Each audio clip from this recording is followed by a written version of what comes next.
जय श्री कृष्ण दोस्तों। मैंने भगवत गीता तब तक नहीं पढ़ी थी जब तक मुझे ज्ञान नहीं हुआ कि हम सब आत्माएं हैं और यह जिंदगी हम आत्माओं के लिए एक इम्तिहान से कम नहीं है।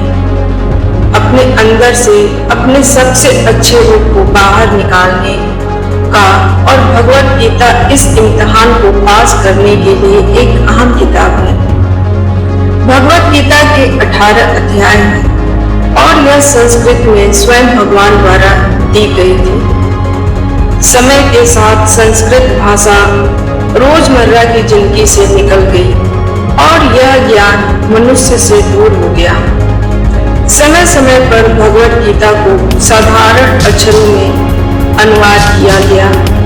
इसी कोशिश को आगे बढ़ाते हुए आने वाले कुछ मिनटों में भगवत गीता के कुछ अहम हिस्सों को अपने गुरु के आशीर्वाद से एक आसान रूप में मैं आप सभी के समक्ष समर्पित कर रही हूँ। यह ज्ञान भगवान कृष्ण के द्वारा सबसे बड़े धर्म युद्ध महाभारत के रणभूमि कुरुक्षेत्र में अर्जुन को कुछ 5000 साल पहले दिया गया था। ये वो वक्त था जब धर्म का बार बार उल्लंघन हुआ। परमात्मा का डर मनुष्य के हृदय से निकल गया था। लालच की होड़ में भाई ने भाई को मारने की कोशिश की और यही नहीं एक ब्याहता औरत को भरी सभा में अपने बड़ों के सामने अपमानित किया गया। इससे पहले मनुष्य जाति धर्म युग से निकलकर पूर्ण रूप से कलयुग में जाती। युद्ध की रणभूमि में युद्ध से पहले भगवान श्री कृष्ण ने गीता का उपदेश मनुष्य जाति के लिए दी। ऐसे ही दुरा मोजेस को, कोस्टल जीसस को और कुरान पैगंबर मोहम्मद को दी। गीता, बाइबल, कुरान, गुरु ग्रंथ साहब परमात्मा द्वारा दी गई किताबें हैं जो किसी एक धर्म के लिए नहीं बल्कि पूरी मनुष्य जाति के लिए है, पूरी इंसानियत के लिए है, सभी आत्माओं के लिए है। क्योंकि ये आत्मा को परमात्मा के बारे में, उसकी सृष्टि के बारे में और सबसे मुख्य बात उन कायदों के बारे में समझाती है जिसका आत्मा को मनुष्य के रूप में हर हाल में पालन करना होगा, रक्षा करनी होगी और इन्हीं कायदों के बुनियाद पर एक आत्मा को शरीर त्यागने के बाद परखा जाएगा और इस परीक्षा में पास होने के बाद हमेशा के लिए जन्म और मृत्यु से मुक्ति मिलेगी। भगवान भगवत गीता में कहते हैं कि मैं ही सबकी शुरुआत हूँ। मैं शुरू से भी पहले था और सब खत्म होने के बाद भी रहूंगा। सब मुझ में है और मैं सब में हूँ। जो भी तुम छू सकते हो, देख सकते हो, चख सकते हो या सुन सकते हो वह सब मैं हूँ। यह नदियाँ, पहाड़, सूरज, समुद्र, चांद, सितारे सब मैंने बनाए हैं। मैंने ही भगवान, शैतान, राक्षस और इंसान बनाए। मैं सर्वव्यापी हूँ, सब में रहता हूँ, सब मैं ही हूँ। मैं ही ब्रह्मा बनकर सब बनाता हूँ और रुद्र बनकर सब नष्ट करता हूँ। मैं ये सृष्टि बनाता भी रहूंगा और तोड़ता भी रहूंगा ताकि आत्माओं को मौका मिल सके इस जन्म और मृत्यु से मोक्ष पाने को, हमेशा के लिए परमात्मा के साथ रहने को। भगवत गीता कहती है कि इस सबसे बड़ी परीक्षा के लिए भगवान ने प्रकृति का निर्माण किया। हवा, अग्नि, जल, पृथ्वी, वायु का निर्माण किया जिन्हें हम छूकर, देखकर, सुनकर, चखकर, सूंघकर समझ सकते हैं। लेकिन खुद परमात्मा इन पांचों इंद्रियों की समझ से बाहर है। उन्हें आत्मा इन इंद्रियों से नहीं जान सकती। परमात्मा को आत्मा इन इंद्रियों से नहीं जान सकती। आत्मा इन 5 इंद्रियों के साथ वैसे ही है जैसे लोहे का रोबोट जिसे अपने बनाने वाले का कोई पता नहीं।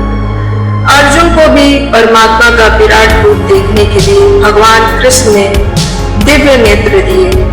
भगवत गीता समझाती है कि आत्मा अजन्मा है, इसे कोई मार नहीं सकता, इसे कोई जला नहीं सकता, इसे कोई डुबा नहीं सकता, काट नहीं सकता। लेकिन आत्मा को परमात्मा के साथ हमेशा रहने के लिए यह परीक्षा रूपी जीवन में बैठना ही होगा। इस परीक्षा के लिए परमात्मा से बिछड़ने के बाद आत्मा को किसी न किसी रूप में इस पृथ्वी पर जन्म लेना ही पड़ता है और 88 करोड़ योनियों को जीने और भोगने के बाद एक आत्मा को मनुष्य का शरीर और दिमाग मिलता है। इस सबसे बड़ी मर्यादाओं की परीक्षा में बैठने के लिए हर मनुष्य को इस पूरी परीक्षा के दौरान तरह तरह की अच्छी और बुरी भावनाओं के चक्रव्यूह में अपनी ही भाई बहन या मित्रों के साथ डाला जाता है, जिसमें हर आत्मा को अपने अंदर की तामसिक और राजसिक से निकलकर सात्विक जीवन जीने के लिए मौके मिलते हैं। हमारे तामसिक गुण वो हैं जो हमारे अंदर हीन भावना पैदा करके हमें खुद को उदास और नुकसान पहुंचाते हैं, और हमारे राजसिक गुण हमें ईर्ष्यालु और लोभी बनाकर दूसरों को नुकसान पहुंचा सकते हैं। इस परीक्षा के दौरान हर आत्मा को तामसिक और राजसिक गुणों को खत्म करके अपने सात्विक गुणों से परिचित होना पड़ेगा। सात्विक गुण वो है जो आत्मा को अपने आसपास की हर वो चीज से जोड़े और उन्हें प्यार करना सिखाते हैं। परीक्षा के दौरान आत्मा को जीवन के चारों स्तंभ धर्म, अर्थ, काम और मोक्ष का ज्ञान पाकर ही मुक्ति मिलती है। ये वो ही द्वार है जिसे समझकर आत्मा परमात्मा को समझ सकती है। पहला द्वार धर्म का है और शेर इसका प्रतीक है। धर्म वही है जो गीता में लिखा हुआ है, वेदों में लिखा हुआ है, गुरु ग्रंथ साहब, बाइबल और कुरान में लिखा है। धर्म वही है जो धारण किया है, जिसे आपका दिल मांगता है कि जैसे झूठ नहीं बोलना, चोरी नहीं करना, भगवान का निरादर नहीं करना, दूसरों को नुकसान नहीं करना, यही सब धर्म है। और हर आत्मा को अपने जीवन काल में हर समय अपने धर्म का पालन करना होगा, उसकी रक्षा करनी होगी। दूसरा द्वार अर्थ का है और घोड़ा इसका प्रतीक है। हर आत्मा अपने जीवन काल में अपने पृथ्वी पर होने का अर्थ या मूल कारण समझेगी। जिंदगी में भोगने वाले चीजों और रिश्तों का आनंद लेगी। अच्छा बेटा, अच्छा बेटी, अच्छा भाई, अच्छी बहन, अच्छा पति और अच्छी पत्नी पाकर हर बुनियादी रिश्ते पे खड़ी उतरेगी और इस परीक्षा को पास करेगी। तीसरा द्वार काम का है। भगवत गीता समझाती है कि हर मनुष्य के अंदर काम, क्रोध, लोभ, मोह, ईर्ष्या, अहंकार जैसी 6 भावनाएं हमें अपने और दूसरों के प्रति नुकसान पहुंचा सकती है। इस भावनाओं को हर मनुष्य को हमेशा अपने नियंत्रण में रखना होगा, क्योंकि इसके बहाव में किया गया कोई काम हमारे जीवन भर की परेशानी का कारण बन सकता है। और एक आत्मा संतोष और सादगी से इस भावनाओं पर हमेशा के लिए विजय पा सकती है। चौथा स्तंभ मोक्ष का है और हाथी इसका प्रतीक है। इस परीक्षा रूपी जीवन में आत्मा हर समय कुछ इच्छाएं रखता है। कुछ इच्छाएं एक ही जन्म काल में पूरी हो जाती है और कुछ अधूरी रह जाती है, और उसके पूरा होने के लिए आत्मा को वापस पृथ्वी पे आना पड़ता है। भगवत गीता समझाती है कि हमारी इच्छाएं ही मूल कारण है इस पृथ्वी पर वापस आने का, और अगर हम कोई भी इच्छा ना रखें तो हम इस जीवन और मृत्यु से मुक्त हो सकते हैं। ये द्वार माफी का भी है। जिन्होंने अपने साथ बुरा किया उनको माफ करके और जिनका आपने बुरा किया उनसे माफी मांग करके मुक्ति पाई जा सकती है। जब तक आत्माएं इन चारों दरवाजों धर्म, अर्थ, काम, मोक्ष को समझ नहीं लेती, तब तक आत्मा को बार बार इस मनुष्य रूप में आना ही पड़ेगा। परीक्षा का समय खत्म होते ही आत्मा इन सभी वस्तुओं का त्याग कर देती है और जो भी इस संसार में रहकर बनाया वो किसी और का होगा और आत्मा अपने कर्मों के फैसले के लिए चली जाती है। आत्मा के अच्छे और बुरे कर्मों का हिसाब होता है। अच्छे कर्मों के लिए आत्मा कुछ वक्त के लिए स्वर्ग और बुरे कर्मों के लिए नरक में चली जाती है। नरक में आत्मा को अपने कर्मों के अनुसार सजाएं मिलती है और सजा खत्म होने के बाद आत्मा को फिर से नया शरीर और नया दिमाग मिलता है। इस परीक्षा में फिर से बैठने के लिए और हर परीक्षा में वही सब फिर दोहराया जाएगा।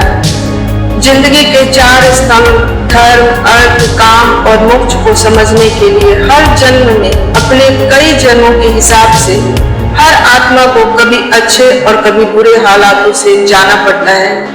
लेकिन जब तक आत्मा परमात्मा के साथ योग नहीं समझेगी वह मुक्ति नहीं पा सकती। भगवत गीता समझाती है कि मनुष्य अपने शरीर, दिमाग या दिल से भगवान को पा सकता है। शरीर द्वारा किए गए कर्मों के माध्यम से परमात्मा को पाने को कर्म योग कहते हैं। ऐसे कर्म जो परमात्मा की इच्छा से हो और दूसरों के कल्याण के लिए हो। वाल्मीकि ने रामायण लिखी तो श्रवण ने अपने माता पिता की सेवा और उन्हें 4 धाम की यात्रा करवा के, मदर टेरेसा ने अपने प्यार और सेवा के द्वारा, मैडम क्यूरी ने वैज्ञानिक खोज में अपने जीवन का बलिदान देकर अपने कर्मों द्वारा परमात्मा को पाया। भगवत गीता समझाती है कि अपने दिमाग द्वारा आत्मा परमात्मा के साथ योग लगा सकती है। इसे राजयोग कहते हैं क्योंकि दिमाग या मस्तिष्क सभी इंद्रियों का राजा है। एक मनुष्य अपनी आस्था, सांस प्रणाली, आसन, अभ्यास, साधना, तपस्या के माध्यम से परमात्मा को पा सकता है। इस योग को समझने के लिए हमें अंदर की एनर्जी चक्र और कुंडलिनी को समझना पड़ेगा। आत्मा मस्तिष्क से मेडिटेशन या ध्यान लगाकर परमात्मा के साथ योग या ध्यान लगा सकती है। शंकराचार्य, स्वामी परमहंस, स्वामी विवेकानंद और उनके जैसे कई योगी इस योग के रास्ते परमात्मा के साथ संधि लगा पाए। भगवान भगवत गीता में कहते हैं कि अगर किसी आत्मा को धर्म ना भी समझ में आए, योग ना भी समझ में आए, तो अगर वो मेरी शरण में आ जाए तो मैं उसके सारे पाप नष्ट कर देता हूँ। परमात्मा को ऐसी दिल की गहराइयों से पुकार के पाने को भक्ति योग कहते हैं। चैतन्य महाप्रभु, मीराबाई और भगवान हनुमान इस योग के सबसे बड़े उदाहरण हैं।